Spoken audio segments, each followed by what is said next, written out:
James Chen rubbed his tired eyes as he stepped off the plane at Kennedy International Airport. After a week-long business trip in Silicon Valley, all he wanted was to get back to his apartment in Toronto, sink into his couch, and maybe order some takeout. The flight had been bumpy. The baby 3 rows behind him had cried for 4 hours straight, and the coffee they served tasted like it had been brewed in a shoe. The terminal buzzed with the usual airport chaos.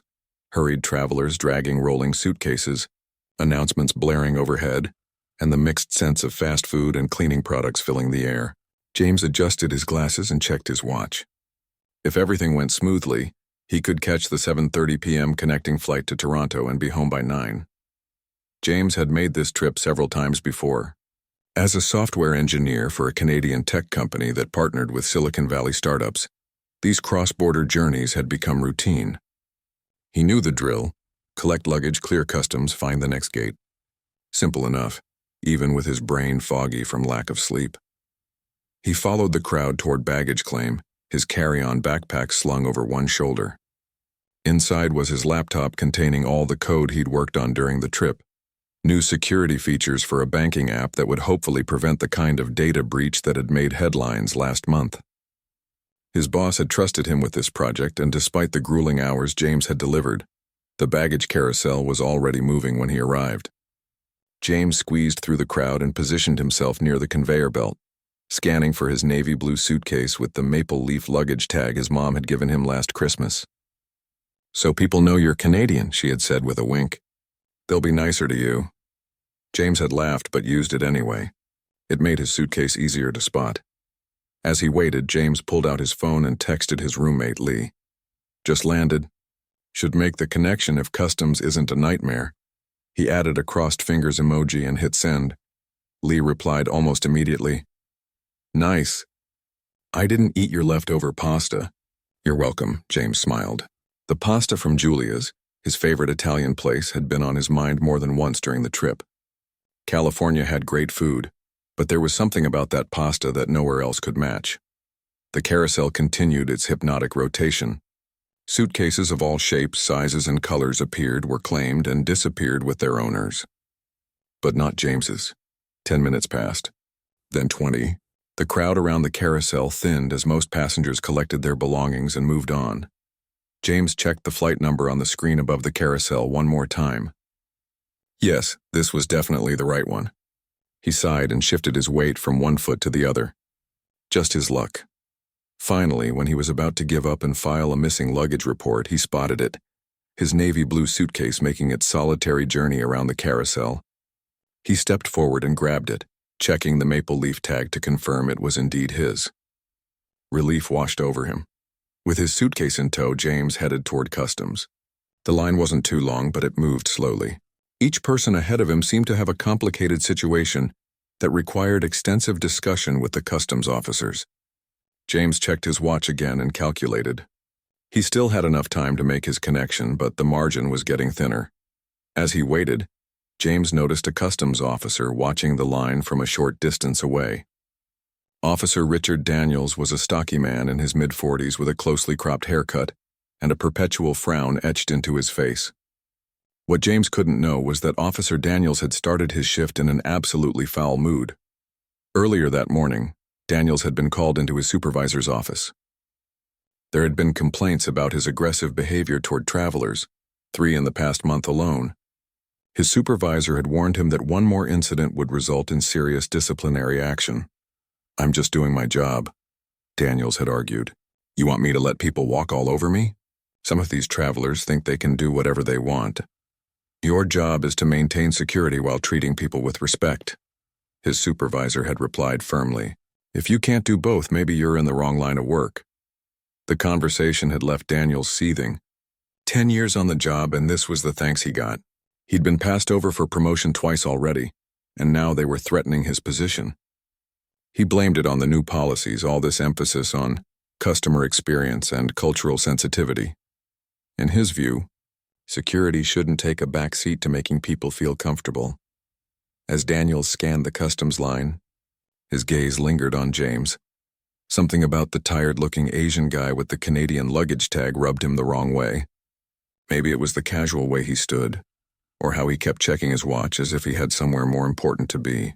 Daniels made a mental note to keep an eye on him. James, completely unaware of Daniels' attention, finally reached the front of the line. The customs officer at the desk, a woman with kind eyes and graying hair, greeted him with a practiced smile. "Citizenship?" she asked. "Canadian," James replied, handing over his passport. "Purpose of your visit to the United States?" "Business.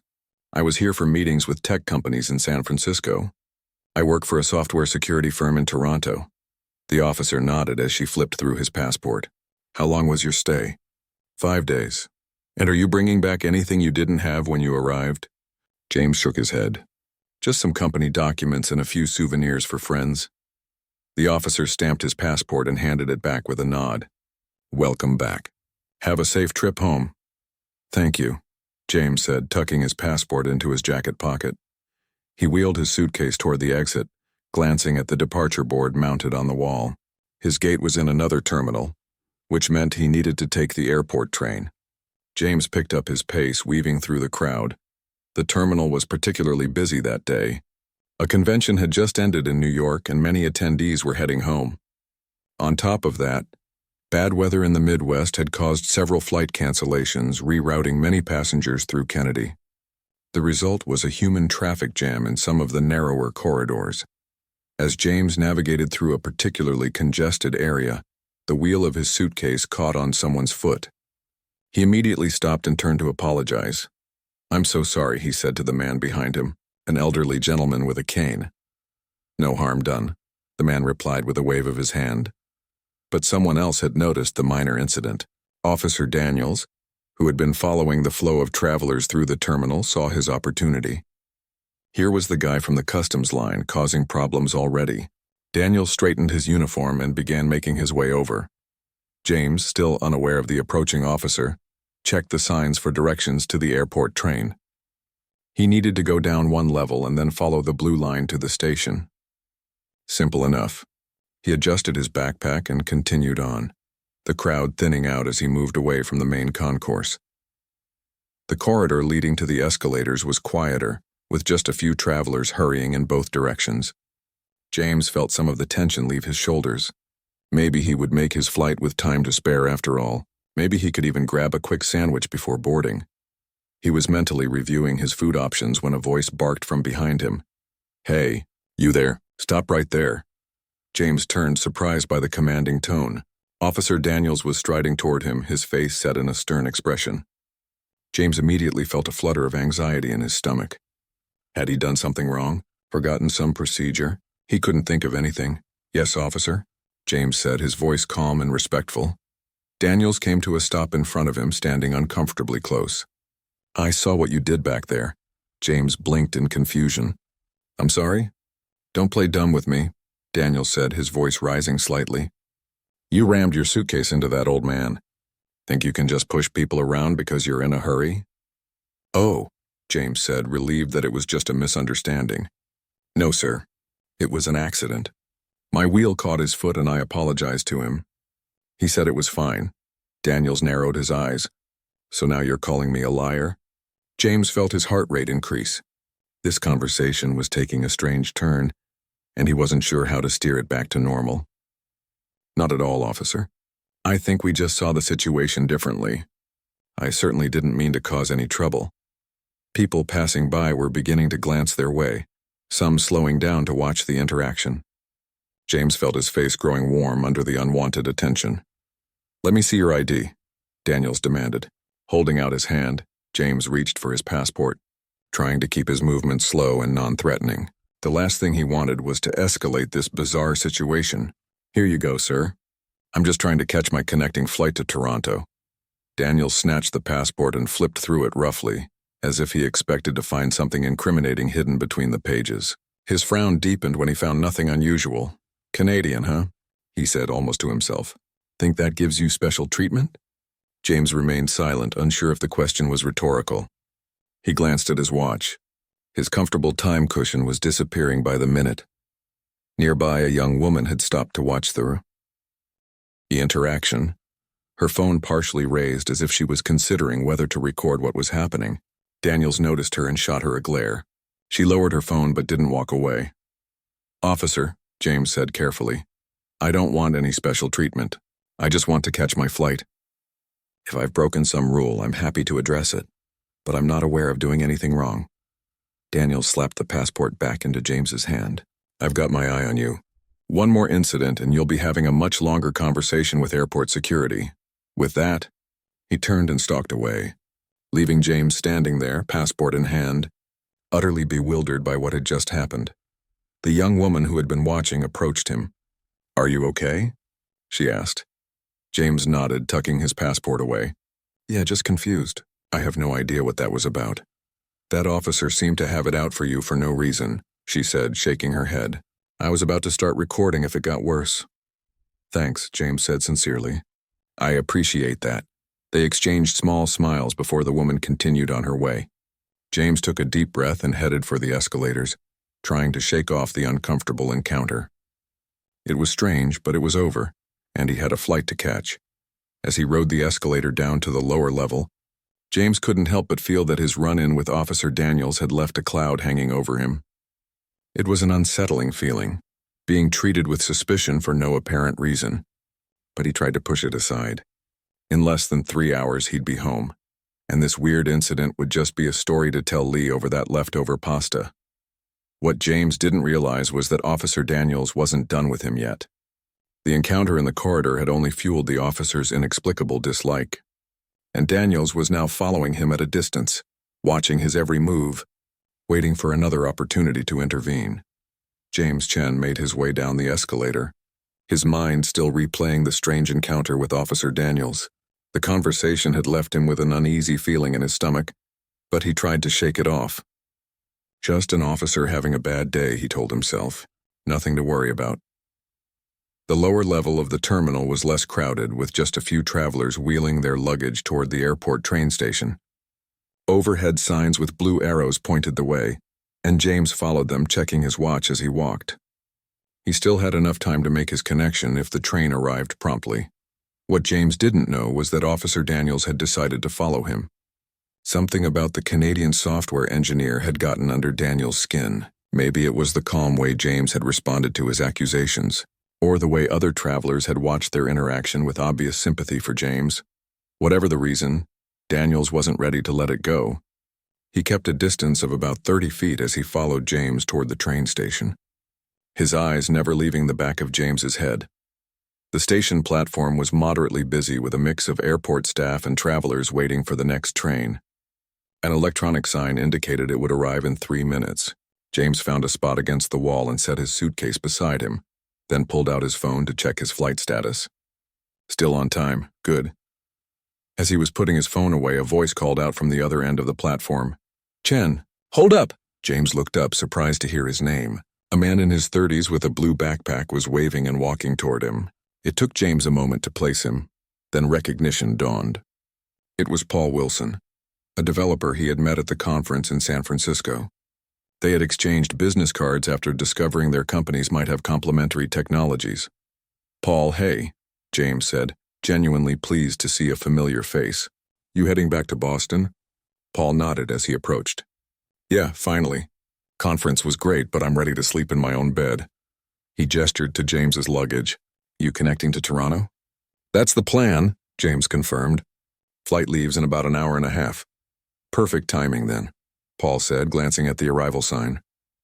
"This train should get you to your terminal with plenty of time." They fell into easy conversation about the conference, comparing notes on the presentations they had attended and the contacts they had made. It was the kind of natural, technical chat that always energized James. Paul had some interesting insights about blockchain security that might be applicable to James's current project. From his position near the station entrance, Officer Daniels watched the interaction with narrowed eyes. He saw James talking animatedly with this new person, occasionally laughing or nodding. In Daniels' mind, there was something suspicious about it. The way they had coincidentally met up, the way they were talking in low voices. He couldn't hear what they were saying from this distance, but he was convinced it wasn't just casual conversation. The train arrived with a whoosh of air, and the waiting passengers began to board. James and Paul continued their conversation as they stepped onto the train, finding 2 seats next to each other. The doors closed and the train began to move. Daniels just barely made it onto the last car of the train before the doors closed. He stood near the door, holding a pole for balance, and tried to look like a normal passenger rather than an officer following someone. From his position, he could see into the next car where James and Paul were sitting, still deep in conversation. The train ride was short, just a few minutes to the next terminal. When it stopped, James and Paul got off along with most of the other passengers. They walked together toward the main concourse, still talking about technology and business opportunities. "My gate is this way," Paul said, pointing to the right as they reached a junction. "It was good running into you, James. Let's definitely follow up on that security framework idea next week." "Absolutely," James agreed. "I'll email you when I'm back in the office." They shook hands and Paul headed off toward his gate. James consulted the departure board and saw that his gate was in the opposite direction. He adjusted his backpack strap and started walking, mentally calculating how much time he had before boarding would begin. Enough to grab a quick sandwich, he decided. James spotted a deli-style food stand and got in line. There were only a couple of people ahead of him. He was studying the menu board when he felt a presence behind him, standing uncomfortably close. He shifted slightly to create more space, assuming it was just another hurried traveler. "Making another contact?" a familiar voice said close to his ear. James turned and found himself face to face with Officer Daniels. The officer's expression was even more hostile than before, his eyes hard with suspicion. "Excuse me," James said, genuinely confused. "Don't play dumb," Daniels said, his voice low but intense. "I saw you with that guy on the train. What were you really talking about?" James felt a flash of irritation. This was getting ridiculous. "That was Paul Wilson, a developer I met at a conference in San Francisco. We were talking about work." Daniels made a dismissive sound. "Sure you were." Two guys coincidentally meet up and have a long, secretive conversation. "Nothing suspicious about that." "Secretive?" James repeated, baffled. "We were just talking normally about blockchain security. There was nothing secretive about it." The line moved forward and James took a step, trying to maintain some distance from Daniels. The officer moved with him, staying uncomfortably close. "You know what I think?" Daniels said, his voice dropping even lower. "I think you're up to something. People like you think you can just waltz through security because you've got a clean-cut look and a fancy job title." "People like me?" James echoed, a cold feeling spreading in his chest. He had experienced enough subtle and not-so-subtle racism in his life to recognize what was happening. This wasn't about anything he had done. This was about who Officer Daniels thought he was. The line moved again, and James was now at the counter. The server, a young woman with a name tag that read Tracy, gave him a customer service smile. "What can I get for you?" she asked. Before James could answer, Daniels cut in. "He's not ordering yet. We're having a conversation." Tracy's smile faltered, her eyes darting between James and the uniformed officer. "Oh, I can help the next person while you—" "No," James said firmly, turning to face Daniels directly. "Officer, I don't know what your issue is with me, but I haven't done anything wrong. I'm just trying to get some food before my flight." Daniels' face hardened. "Are you refusing to cooperate with airport security?" "I'm not refusing anything," James said, keeping his voice calm but firm. "I just don't understand why you're following me or what you're accusing me of." By now, several people in line had noticed the confrontation. Some were watching openly, while others were pretending not to notice while stealing glances. Tracy, the server, had moved back slightly from the counter, clearly uncomfortable with the situation. "Step aside," Daniels ordered, gesturing toward an empty area away from the food stand. James hesitated. He was hungry, tired, and increasingly frustrated with this bizarre harassment. But he also knew that arguing with an airport security officer was rarely a good idea, especially when that officer already seemed to have some kind of grudge against him. "Fine," he said, stepping out of line. "But I'd like to know what this is about." Daniels followed him to the empty area, positioning himself so that his back was to the main concourse, and James was partially blocked from view. "ID," Daniels demanded, holding out his hand. James sighed and reached for his passport again. "You already checked this less than 30 minutes ago." "And now I'm checking it again," Daniels snapped. "Or would you prefer I escort you to a private screening room?" The threat was clear. James handed over his passport, trying to keep his growing anger in check. Daniels made a show of examining it thoroughly, flipping through every page. "So, James Chen," he said, emphasizing the name in a way that made James's skin crawl. "Software engineer from Toronto. What exactly were you doing in San Francisco for 5 days?" "As I already told you, I was attending a tech conference and meeting with partner companies. It was a business trip." "And what kind of business involves secretive conversations on airport trains?" James took a deep breath. "There was nothing secretive about my conversation with Paul. We were discussing potential collaboration between our companies on a security project. It was a normal professional conversation." Daniels handed back the passport with a skeptical grunt. "And I'm sure if I were to call this Paul Wilson right now, he'd back up your story?" "Yes, he would," James said confidently. "You can call him if you want. I have his business card." This seemed to catch Daniels off guard. He hadn't expected James to be so forthcoming. His eyes narrowed again. "That won't be necessary right now," he said, "but I'll be keeping an eye on you until your flight leaves." "May I go now?" James asked, trying to keep the sarcasm out of his voice. "My flight boards soon, and I'd still like to get something to eat."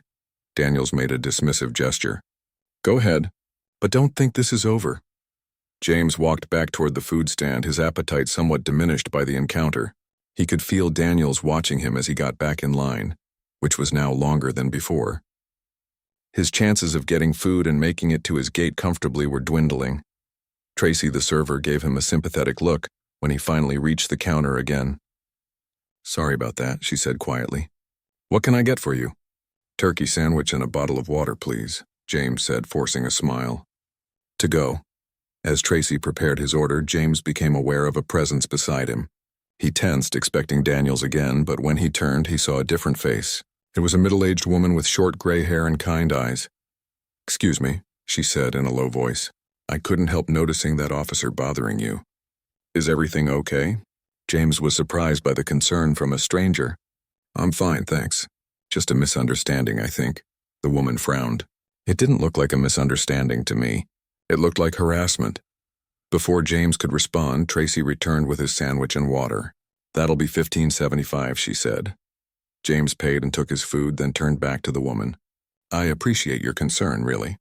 But I'm just trying to catch my flight without any more trouble." "I understand," the woman said with a nod. "My name is Helen Brooks, by the way. I'm a retired judge from Boston. If you need a witness to what I saw, here's my card." She handed him a business card, which James took automatically, somewhat stunned by this unexpected ally. "Thank you, Mrs. Brooks. I'm James Chen." "Be careful, Mr. Chen," Helen said. "And don't let bullies get away with abuse of power, even if they wear a uniform." With that, she nodded farewell and walked away, leaving James standing there with his sandwich in one hand and her business card in the other. He tucked the card into his pocket, oddly touched by the encounter. It was a small reminder that for every Officer Daniels in the world, there were also people like Helen Brooks. James checked his watch and realized he needed to head to his gate. He started walking, taking bites of his sandwich as he went. The main concourse was crowded, with travelers rushing in all directions. Announcements echoed overhead, calling final boarders and announcing gate changes. As he navigated through the crowd, James kept a wary eye out for Officer Daniels. He didn't see him immediately, but he couldn't shake the feeling that he was being watched. It was an unsettling sensation that made the back of his neck prickle. James reached the security checkpoint for his departure gate. There was a short line of passengers waiting to have their boarding passes and IDs checked before proceeding to the gate area. James joined the line, finishing the last of his sandwich and crumpling the wrapper to throw away. The line moved quickly, and soon it was James's turn. The security officer, a woman with a professional demeanor, checked his boarding pass and passport efficiently. "Thank you, Mr. Chen," she said, handing back his documents. "Your gate is number 23 to the right after you pass through." "Thank you," James replied with a genuine smile. This was how normal interactions with airport staff should go. He was just about to step through when a familiar voice called out, "Hold up there." James closed his eyes briefly, suppressing a groan. "Not again." Officer Daniels was approaching rapidly, his face set in a determined expression. The female security officer looked up in surprise. "Officer Daniels," she said, "is there a problem?" "This passenger needs additional screening," Daniels said authoritatively. "I'll handle it."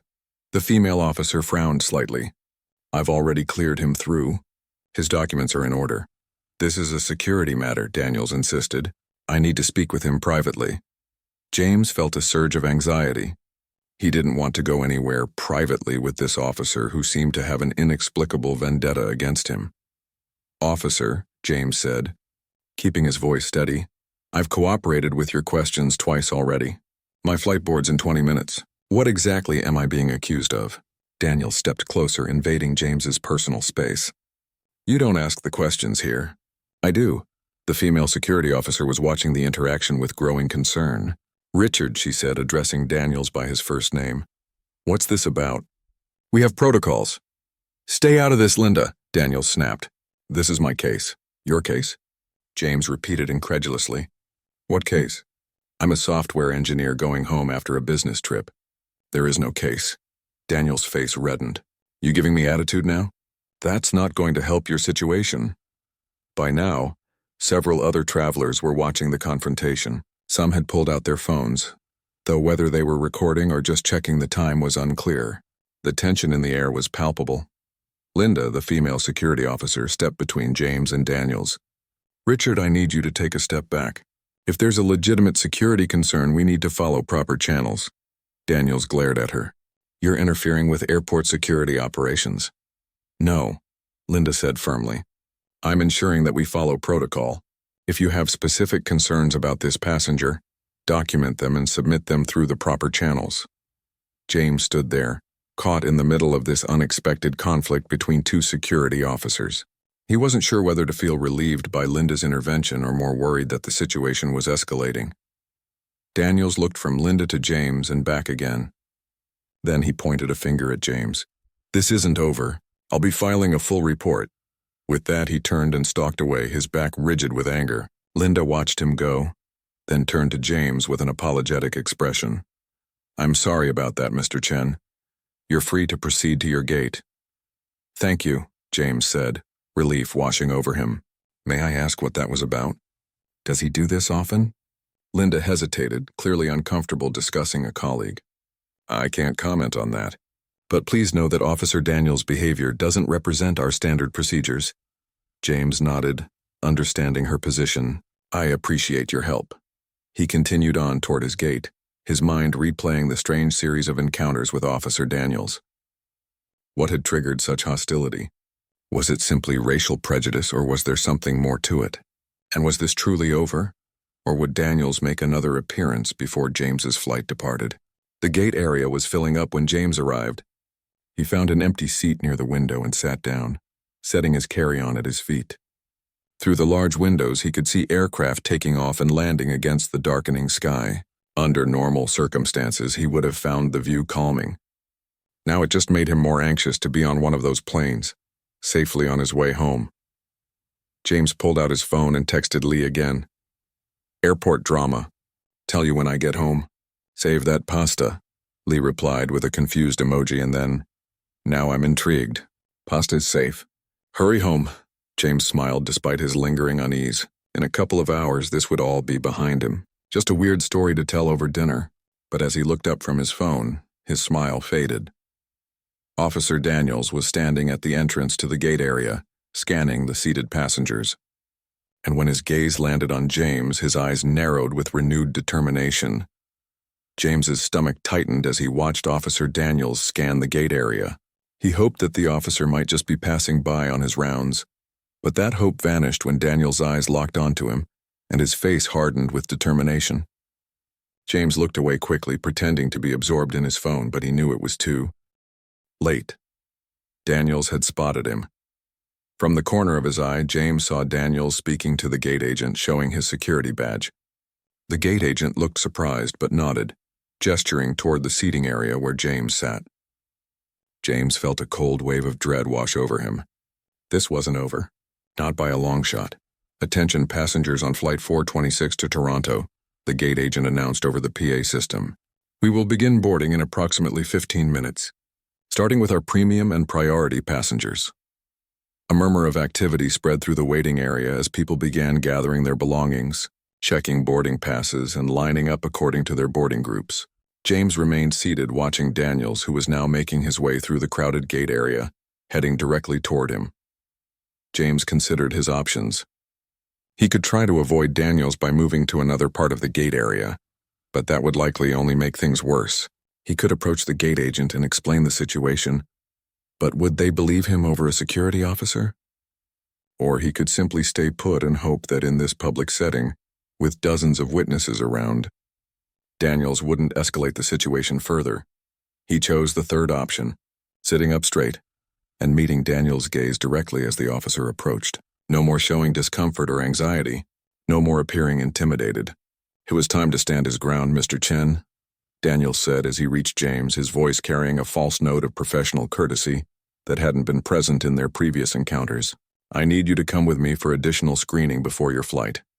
Several nearby passengers looked up at the exchange, then quickly averted their eyes, not wanting to get involved. Officer Daniels, James replied, keeping his voice calm and level. I've already been through security twice today, and you've personally checked my identification twice. I've answered all your questions. My flight board's in 15 minutes. What additional screening could possibly be necessary at this point? Daniel's jaw tightened, a vein pulsing at his temple. He clearly hadn't expected James to question him so directly, especially in public. That's not for you to decide, he said, his voice dropping to a harsh whisper. This is a security matter. What security matter? James pressed, still seated. You keep saying that, but you haven't specified what I'm suspected of doing. I have a right to know.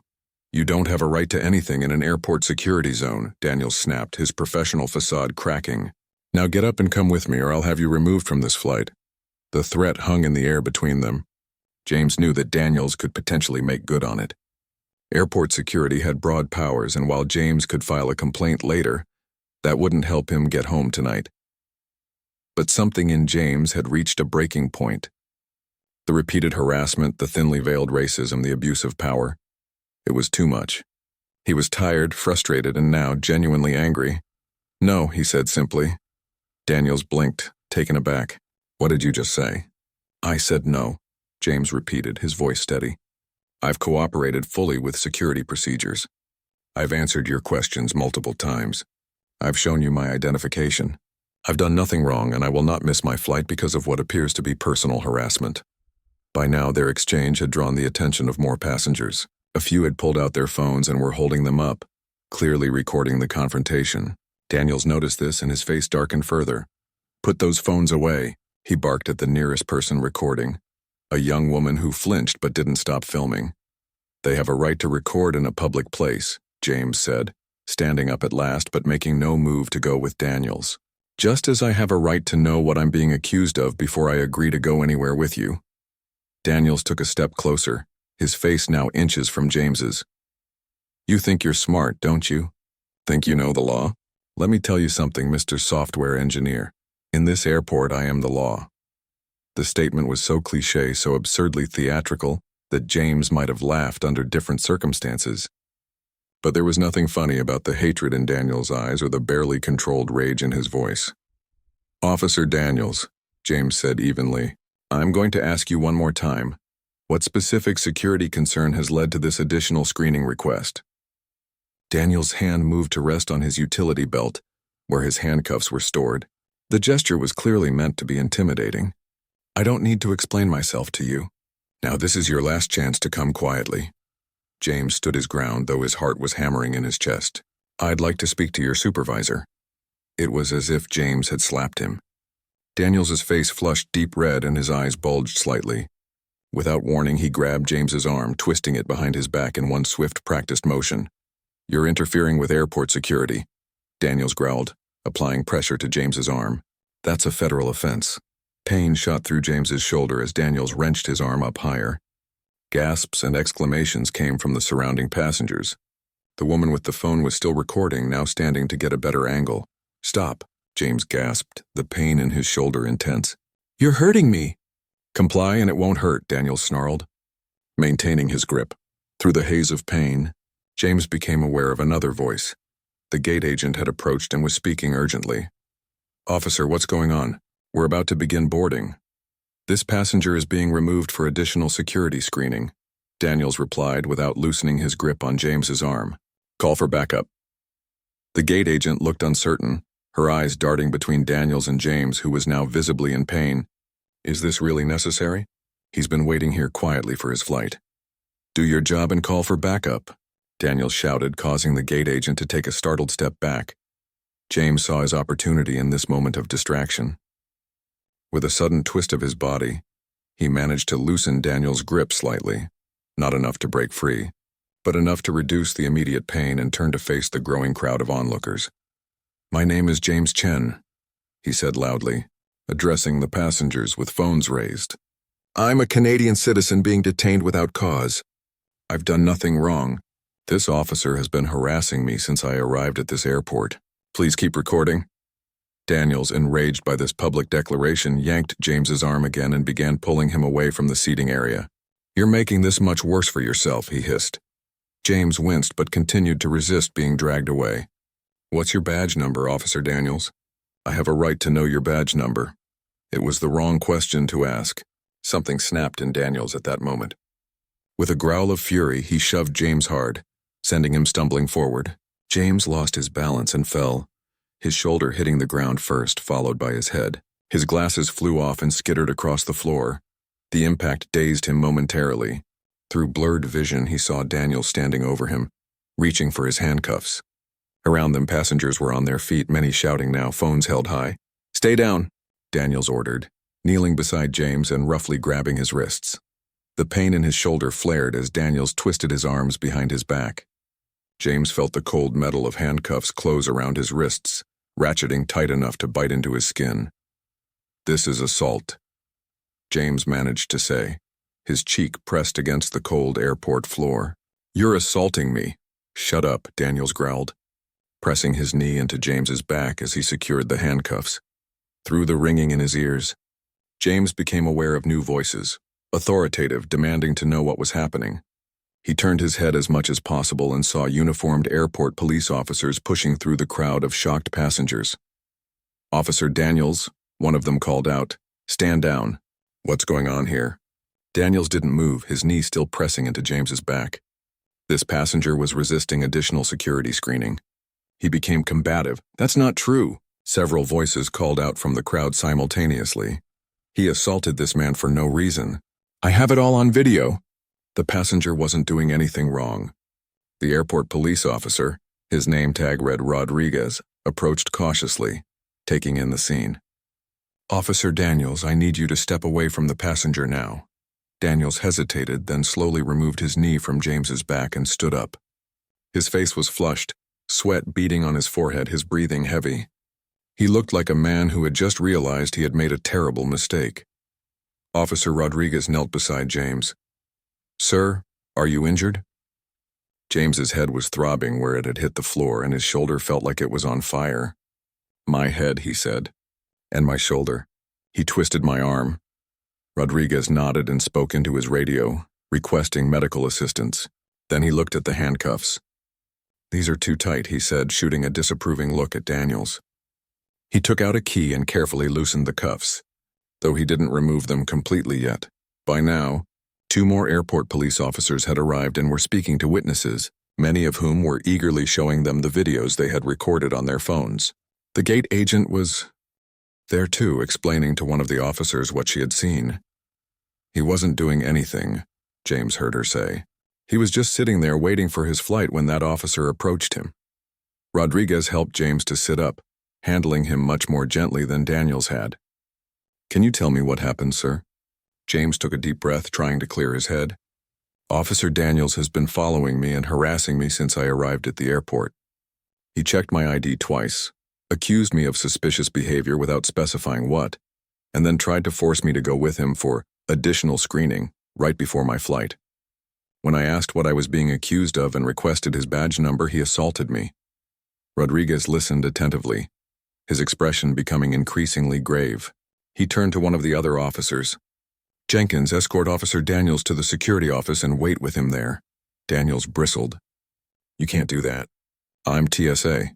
You don't have authority over me." "Actually," Rodriguez said calmly, "in cases of alleged assault, we do, and right now, there are about 20 witnesses and at least half a dozen videos suggesting you assaulted this passenger without provocation. So you're going to go with Officer Jenkins voluntarily, or you're going to be placed under arrest. Your choice. Daniels looked around at the crowd of hostile faces, at the phone still recording, at James sitting on the ground with blood trickling from a cut on his forehead, where his glasses had dug in during the fall. The fight seemed to drain out of him all at once. Fine, he muttered. But I want my union rep present for any questioning. That's your right, Rodriguez agreed. Jenkins, make sure he calls his rep when you get to the office. As Jenkins led Daniels away, a ripple of applause broke out among the passengers. Daniels' shoulders hunched as he walked through the crowd, his eyes fixed on the floor. A young man stepped forward, holding James's glasses. These are yours, I think, he said, handing them to James. One of the lenses is cracked, sorry. Thank you, James said, taking the damaged glasses. He put them on anyway, wincing as they pressed against the cut on his forehead. At least now he could see clearly again. Medical personnel arrived with a first aid kit and began examining James's injuries. His head wound was minor, a small cut that had bled a lot, as head wounds tend to do, but wouldn't require stitches. His shoulder was more concerning.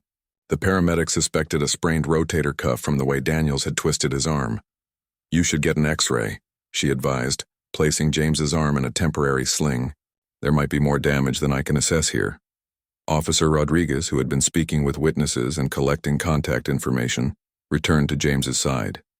Mr. Chen, we're going to need a formal statement from you about what happened here. But first, let me apologize on behalf of the airport authority for how you've been treated today. What Officer Daniels did was completely unacceptable and does not represent our protocols or values. James nodded, too exhausted and in too much pain to say much. What about my flight? He asked, looking toward the gate where passengers were now lining up to board. Rodriguez checked his watch. Your flight doesn't leave for another 40 minutes. If you feel up to traveling, we can fast-track your statement and get you on that plane. Otherwise, the airline has already agreed to rebook you on tomorrow morning's first flight, with hotel accommodation provided. James considered his options. His head was throbbing, his shoulder was in agony, and the thought of sitting in a cramped airplane seat for hours was not appealing. But the thought of spending another night in the U.S., dealing with police statements and medical examinations, was even less appealing. He just wanted to go home. I'd like to make my flight, he said finally. Rodriguez nodded. All right, let's get your statement as quickly as possible then. As James was helped to his feet, a woman approached him. She was in her 60s, with silver-streaked dark hair and an air of quiet authority. Mr. Chen, she said, my name is Gloria Ramirez. I'm a civil rights attorney. I witnessed what happened here, and I'd like to give you my card. She handed him a business card, which James awkwardly took with his good hand. Several of us have video evidence, she continued, and we'd be happy to provide it to you if you decide to take legal action. What happened to you today was not only unprofessional but illegal. Thank you, James said, genuinely moved by the support from strangers. I'll think about it. As he was led away by Officer Rodriguez to give his statement, James caught sight of his reflection in a window. His forehead was smeared with blood. His glasses were crooked and cracked, his shirt was rumpled and stained, and his arm was in a sling. He looked like he'd been in a bar fight rather than waiting for a flight home. Yet, despite his disheveled appearance and physical pain, James felt an unexpected sense of pride. He had stood up for himself. He had refused to be intimidated. He had demanded to be treated with dignity and respect. And when that basic right had been violated, he had called out the injustice for what it was. The statement-taking process was expedited as promised. Officer Rodriguez recorded James's account of the entire series of encounters with Daniels, from the first interaction in the corridor to the final confrontation at the gate. James provided as much detail as he could remember, speaking clearly and deliberately despite his headache. We'll need contact information where we can reach you in Toronto, Rodriguez said as they finished. This incident will be thoroughly investigated, and Officer Daniels will face disciplinary action.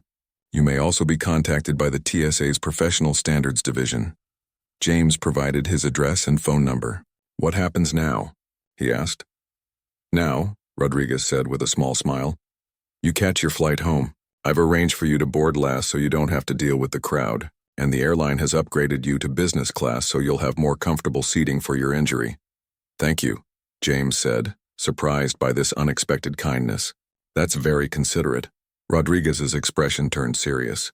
"It's the least we can do. What happened to you today? It shouldn't happen to anyone. And I want you to know that most of us in airport security and law enforcement don't support or condone that kind of behavior." James nodded, too tired to engage in a deeper conversation about systemic issues in law enforcement. Right now, he just appreciated the practical help and human decency. True to Rodriguez's word, James was escorted directly to the plane after all other passengers had boarded. The flight attendants had been briefed about the situation and greeted him with extra warmth, helping him to his upgraded seat and ensuring he had everything he needed for a comfortable flight. As the plane taxied toward the runway, James looked out the window at the lights of New York fading into the distance. The events of the day played through his mind like scenes from a bizarre movie. How had a routine business trip turned into this nightmare? And what would happen next? He thought about the business cards in his pocket. Helen Brooks, the retired judge. Gloria Ramirez, the civil rights attorney. People who had witnessed an injustice and stepped forward to offer help. He thought about the passengers who had recorded the incident, who had spoken up on his behalf. He thought about Officer Rodriguez, who had treated him with respect and dignity in the aftermath of Daniel's assault. There was a story here, James realized. Not just his personal story of being profiled and assaulted, but a larger story about power, accountability, and the role of ordinary citizens in bearing witness. In an age where nearly everyone carried a camera in their pocket, injustice that might once have happened in the shadows was now exposed to the light. The plane lifted off, and James felt some of the tension leave his body as the wheels left American soil. He was going home. He had survived, and whatever came next, whether it was healing from his injuries, pursuing legal action, or simply trying to move on with his life, he would face it with the same quiet dignity and determination he had shown today. As the plane climbed into the night sky, James closed his eyes, exhaustion finally overtaking him. His last conscious thought before drifting into sleep was of Lee, waiting at home with that leftover pasta from Julia's. It seemed like a lifetime ago that his biggest concern had been making his connection on time. How quickly things could change, but even as he slept, James couldn't know how much bigger this incident would become, or how the videos taken by those passengers were already beginning to spread across social media, igniting a firestorm of outrage and demands for accountability. Officer Daniel's face and name were being shared thousands of times per hour, along with hashtags like Sakarn Airport Assault and Justice for James. The karma that Daniels had earned through his actions was just beginning to unfold, gathering momentum like a snowball rolling downhill. By the time James's plane touched down in Toronto, the story would have gone viral, and the consequences for Officer Daniels would be only hours away from crashing down upon him, with the full force of public scrutiny and institutional reckoning. But for now, James slept, his injured body finding what rest it could in the business class seat that had been provided as a small measure of compensation for the ordeal he had endured. The worst,